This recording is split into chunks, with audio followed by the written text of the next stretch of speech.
दोस्तों, आज मैं आपको जादुई पिज़्ज़ा का पेड़ कहानी सुना रही हूँ।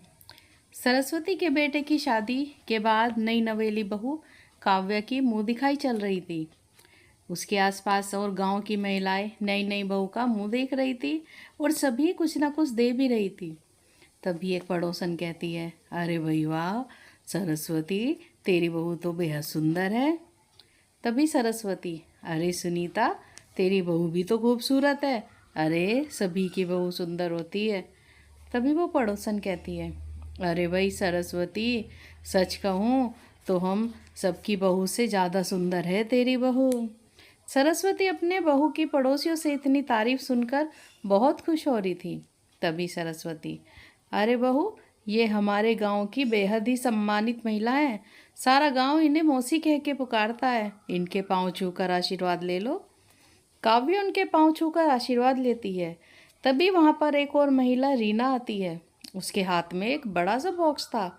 वो आते ही बोली, ओफो, अरे भाई कितनी गर्मी है। अरे एक कूलर ही खरीद लेते। गर्मी में कैसे रहते हो तुम लोग। सरस्वती, अरे रीना, तुम कब आई हो दिल्ली से। रीना, वो बस समझो कि आपकी बहू को ही देखने आई हूँ।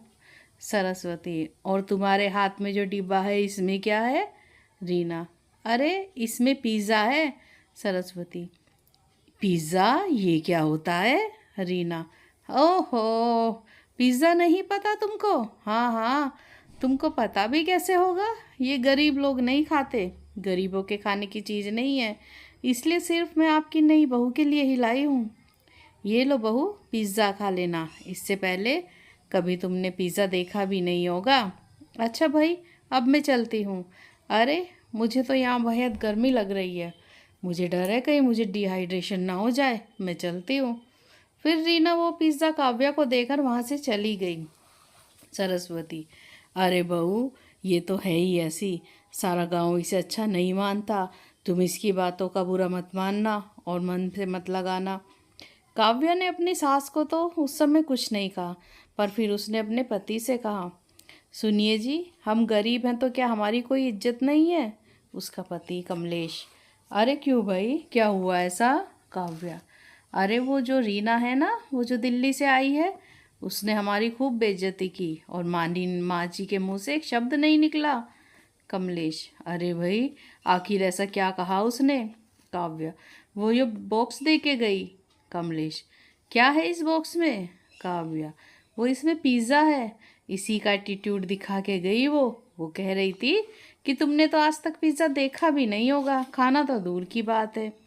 कमलेश, अरे काव्या, वो पैसे वाली है ना, तो इसका उसमें घमंड भरा है।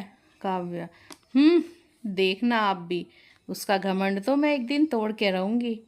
फिर काव्या वो बॉक्स खोलती तक नहीं, बल्कि उस बॉक्स को अपने साइड वाले घर के खेत में फेंक देती है। अगले दिन सरस्वती बहू को कुछ सामान दिलाने बाजार ले गई। वहाँ पर रीना और उसकी सहेलियाँ भी आई हुई थी। सुनीता, रीना कहती है, अरे सरस्वती, बहू को कहाँ घुमा रही हो इतनी धूप में। सरस्वती, अरे वो रीना, सोचा बहू को कुछ डेली यूज़ के कपड़े ही दिला दूँ, बस इसलिए ले आई इसे बाजार। और हाँ, ये अपने गांव का बाजार भी देख लेगी। तभी रीना कहती है, हाँ हाँ, देख के खरीदना, कहीं तुम्हारे घर ही ना बिक जाए। यहाँ के लोग 4 गुना रेट बताते हैं चीज़ का, जो कि तुम खरीद ही नहीं सकती हो। सरस्वती, हाँ ये तो तुम सही कह रही हो। फिर ये कहकर रीना और हंसने लगी। रीना कहती है, वैसे काव्या, एक बात तो बताओ। काव्या, हाँ हाँ बोलिए। रीना कहती है, वो पिज़्ज़ा तुमने खाया या रख दिया रोज बस देखने के लिए। काव्या, अरे आप किसी का भी ऐसे कैसे मजाक बना सकते हो। रीना, अच्छा भाई, नहीं बनाऊंगी। अब तुम भी अमीर बन जाओ तो फिर तुम भी गरीबों का मजाक बनाना। अरे किसी किताब में थोड़ा ही लिखा है कि गरीब ही रहो, कभी अमीर भी बनो। ये कहकर रीना अपनी सहेली को लेकर वहाँ से चली गई। फिर उसी रात काव्या भगवान से कहती है, हे भगवान, मेरा सारा जीवन गरीबी में ही कटा है, पर मैंने कभी कोई शिकायत नहीं की। पर भगवान, अब मुझे आपसे ये शिकायत है। तभी सरस्वती, अरे ओ बहू, आज खाना मिलेगा या नहीं? बहू जल्दी से खाना लाओ, पहले ही देर हो चुकी है। तभी काव्या वहाँ से चली गई और सभी को खाना खिलाने लगी। खाना खिलाते खिलाते काव्या कहती है, माँ जी, आप मेरे साथ कल उस रीना के घर पर चलना। तभी कमलेश हैरान होकर, अरे अरे, पर क्यों? वैसे तुम्हें कुछ तांत्रिक विद्या सीख रही हो क्या जो वहाँ जाओगी? काव्या, अरे ये क्या कह रहे हो आप? कमलेश कहता है, अरे अभी तो तुमने माँ से कहा कि उस रीना चुड़ैल के घर पे चलना है। काव्या, अरे बस आप रहने ही दो, आप तो कुछ कर नहीं रहे हो, तो फिर हमें सास बहू को ही कुछ करना होगा। कमलेश, अरे क्या करने जा रही हो तुम सास बहू, मुझे भी तो कुछ बताओ। पर तभी सरस्वती कहती है, अरे बेटा, वो जो चुड़ैल है ना रीना, बहू को जब भी देख लेगी तभी इसे गरीबी का ताना मारती है।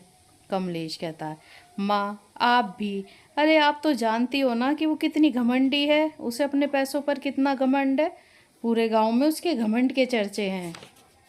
अरे काव्या को ही नहीं, वो सारे गांव को ताने मारती है। आप कहीं मिल जाए तो आप रास्ता बदल दिया करो और उससे कोई मतलब वास्ता मत रखना। काव्या, देख लिया इनकी बातें, मैं इसलिए इनको कुछ नहीं बताना चाह रही थी। खैर, सब खाना खाकर उस दिन सो गए, पर काव्या की भगवान के आगे की गई वो प्रार्थना शायद कबूल होने वाली थी। सुबह कमलेश तो नाश्ता करके अपने काम पर निकल गया।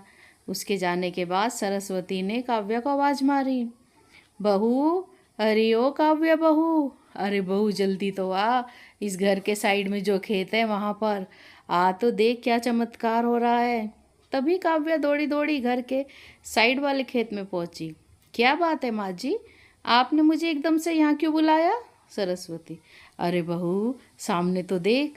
काव्या ने सामने देखा तो हैरान रह गई, क्योंकि वो सारा खेत तो पिज़्ज़ा से भरा पड़ा था।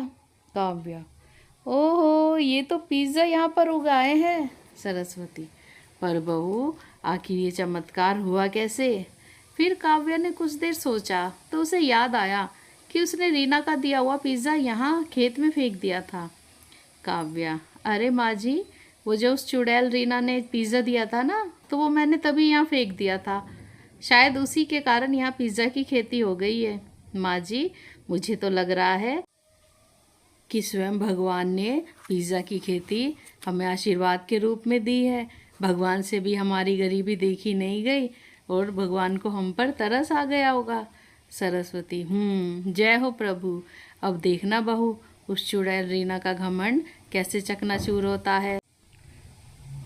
उसी ने कहा था ना कि पिज़्ज़ा क्या होता है, हमें तो पता भी नहीं होगा और हमने आज तक देखा ना खाया होगा। अब देखो, हमारे पास इतने पिज़्ज़ा हैं कि हम सारे गांव को खिला सकते हैं। काव्या, हाँ हाँ माँ जी, पर अब हम सारे गांव को पिज़्ज़ा तो खिलाएंगे, पर मुफ्त में नहीं। सरस्वती, अरे अरे बहू, क्या मतलब? काव्या, माँ जी देखो, भगवान ने स्वयं हमें हम अमीर बनने का चांस दिया है, तो माँ जी हम ये मौका क्यों गंवाएं? फिर दोनों सास बहू ने सारा पिज़्ज़ा इकट्ठा किया और घर में रख लिया। शाम को जब कमलेश आया तो दोनों सास बहू ने उसको सारी बातें बताई और अगले दिन वो सब पिज़्ज़ा घर के बाहर रखकर उसको बेचना शुरू किया। कमलेश कहता है, आओ जी पिज़्ज़ा खाओ, वो भी बेहद कम रेट में। अब आप लोगों को पिज़्ज़ा खाने के लिए शहर नहीं जाना पड़ेगा, गांव में ही पिज़्ज़ा मिल रहा है, आओ खाओ, आओ जी खाओ जी। सरस्वती, अरे बहू, हमारे घर के बाहर तो भीड़ बढ़ती ही जा रही है, कम होने का नाम ही नहीं ले रही।